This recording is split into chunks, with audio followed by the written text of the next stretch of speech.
നമസ്കാരം.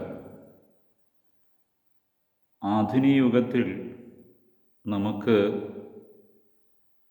ഇലക്ട്രോണിക് എക്യുപ്മെൻറ്റോ അല്ലെങ്കിൽ വേറെന്തെങ്കിലും ഉപകരണങ്ങളുണ്ടെങ്കിൽ മാത്രമേ ഒരു സാധനം കണ്ടെത്തി അല്ലെങ്കിൽ ഒരു റിസർച്ച് ആയാലും ശരി അനുബന്ധ ഘടകങ്ങളായാലും കണ്ടെത്തുവാനായി ഇലക്ട്രോണിക് ഉപകരണങ്ങളോ മെഷീനറീസോ ആവശ്യമാണ്. വളരെ പഴയ കാലം മുതൽ തന്നെ തമിഴ്നാട്ടിലും നമ്മുടെ നാട്ടിലുമൊക്കെ ഉപയോഗിച്ച് പോകുന്നൊരു സമ്പ്രദായമുണ്ട്. കിണർ കുഴിക്കുന്നതിന് മുമ്പ് ജലം കണ്ടെത്താനായിട്ട് പെൻഡുലം അല്ലെങ്കിൽ ഒരു ലോഹം ഘടിപ്പിച്ചോ അതുകൊണ്ട് ഭൂമിയിലെ താഴ്ന്ന സ്ഥലത്ത് ആണോ ഉയർന്ന സ്ഥലത്താണോ എവിടെയാണെന്നുണ്ടെങ്കിൽ ജലത്തിൻ്റെ അംശം കണ്ടെത്താനായി ജലാംശം എത്ര അടി പോയി കഴിഞ്ഞാൽ ജലം ലഭിക്കുമെന്ന് കണ്ടെത്താനായിട്ട് ഉപയോഗിച്ചിരുന്നൊരു ഉപകരണം എന്ന് വേണമെങ്കിൽ പറയാം. അതാണ് പെൻഡുലം. ഇതാണ് ഞാനിത് പഞ്ചലോഹത്താൽ നിർമ്മിച്ചതാണ്, ചെയ്യിച്ചെടുത്തതാണ്. ഇത് ഇപ്പോൾ കണ്ടു കഴിഞ്ഞാൽ ഇതാ നമുക്കൊരു ബുള്ളറ്റ് പോലെ ഇരിക്കുന്നുണ്ടോ. അപ്പോൾ ഇത് ഉപയോഗിക്കുന്നത് എങ്ങനെയാണെന്ന് വെച്ച് കഴിഞ്ഞാൽ നമുക്ക് ഈ പെൻഡുലത്തിനെ ഒന്ന് ട്രെയിൻ ചെയ്തെടുക്കണം. അതായത് ഇതിൻ്റെ കറക്കം ക്ലോക്ക് വൈസും ആൻറ്റി ക്ലോക്ക് വൈസും. ക്ലോക്ക് വൈസ് ആണെങ്കിൽ അതേ എന്നും ഇല്ലെങ്കിൽ യെസ് എന്നും, ആൻറ്റി ക്ലോക്ക് വൈസ് ആണെങ്കിൽ നോ എന്നോ നമ്മളിതിനെ ട്രെയിൻ ചെയ്തെടുത്തു കഴിഞ്ഞാൽ ഇത് തന്നെ ആ രീതിയിൽ ഇത് കറങ്ങുന്നതാണ്. ഇത് ചുമ്മാ അത് കളിപ്പീര് പരിപാടിയല്ല.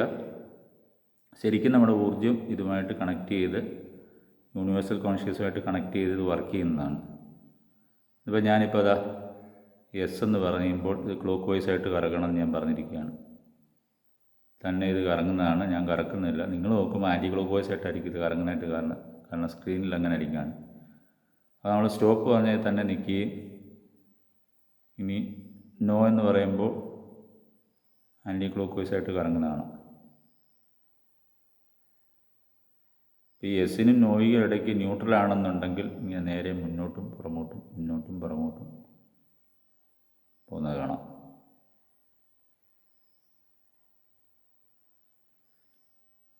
ഇത് നമ്മൾ ട്രെയിൻ ചെയ്തെടുക്കണം. തന്നെയല്ല മുൻവിധിയോടുകൂടി ഒരു കാര്യവും നമ്മൾ പെൻഡുലം വെച്ച് നോക്കാൻ പാടില്ല. അതായത് അതിൻ്റെ ഉത്തരം മുന്നേ കൂട്ടി മനസ്സ് വിചാരിച്ചുകൊണ്ട് നോക്കിക്കഴിഞ്ഞാൽ അതായിരിക്കും പെൻഡുലം അതുപോലെ ആയിരിക്കും വർക്ക് ചെയ്യുന്നത്. ഇത് ഗ്രാജുവലി പ്രാക്ടീസ് ചെയ്ത് കഴിഞ്ഞാൽ ഇത് വെച്ച് നമുക്ക് കാര്യങ്ങൾ കണ്ടുപിടിക്കാൻ പറ്റും. ഇനി പെൻഡുലം ഇല്ലാത്തൊരു എന്ത് ചെയ്യുമെന്ന് പലരും ചോദിക്കാം. കയ്യെ കിടക്കുന്ന മോതിരം, സ്വർണ്ണമോതിരമായാലും ഊരി ഇതുപോലൊരു നൂല കെട്ടിക്കഴിഞ്ഞാൽ അത് വെച്ചും കണ്ടുപിടിക്കാം. ചിലരതിൻ്റെ ഒരു യെസ് ഓർ നോ കണ്ടുപിടിക്കാനോ ചിലർ ഗർഭസ്ഥ ശിശുവിൻ്റെ ജെൻഡർ കണ്ടുപിടിക്കാനും ഒക്കെ ഉപയോഗിക്കാറുണ്ട്. എത്തരത്തിലാണോ നമ്മുടെ പെൻഡുലത്തിനെയോ നമ്മളെ നോക്കുന്ന മോതിരത്തിനെയോ ട്രെയിൻ ചെയ്ത് അതുമായിട്ട് മനസ്സുമായിട്ട് കണക്ട് ചെയ്ത് ട്രെയിൻ ചെയ്തെടുക്കുന്ന ആ രീതിയിൽ ഇത് വെച്ച് വർക്ക് ചെയ്യുന്നതാണ്. അതുപോലെ ഒരാളുടെ രോഗം കണ്ടുപിടിക്കുവാനോ അതുപോലെ നമ്മളൊരു വഴിക്ക് പോകുന്ന ആൾ അല്ലെങ്കിൽ നമ്മൾ ഫോണില്ലാത്ത കാലത്തൊക്കെ ഏത് ദിക്ക് കണ്ടെത്താനും അതുപോലെ ജ്യോത്സ്യപരമായിട്ടും ഇത് വെച്ച് പലരും കണ്ടുപിടിക്കാനായിട്ട് ഉപയോഗിച്ചിരുന്നു. ഇപ്പോഴും ഇത് ട്രൈ ചെയ്ത് കഴിഞ്ഞാൽ പ്രയോജനപ്പെടുത്താവുന്നതാണ്. ഒന്ന് നമ്മൾ ശാന്തമായിട്ട് മനസ്സ് ശാന്തമാക്കിക്കൊണ്ട് ഇത് ട്രെയിൻ ചെയ്തെടുത്തു കഴിഞ്ഞാൽ ഇതുകൊണ്ട് ഫലമുണ്ടാകുന്നതാണ്.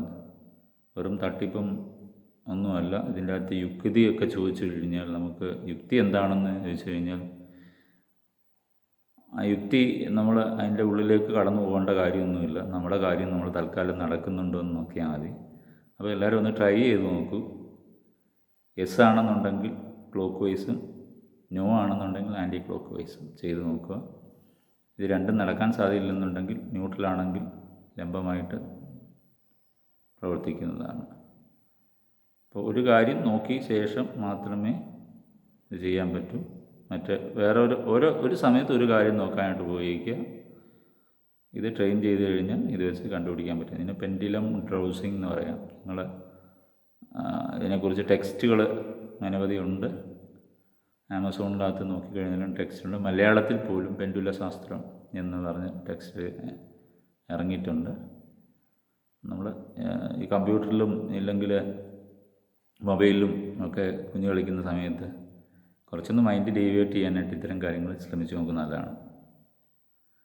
ഇതായിരുന്നു പെൻഡുലം ഡ്രൗസിങ്ങിനെ കുറിച്ച് ഞാൻ പറയാൻ ഉദ്ദേശിച്ചത്. എൻ്റെ വീഡിയോ കാണുന്ന എല്ലാവർക്കും എല്ലാവിധ നന്മകളും നേരുന്നു. Thank you.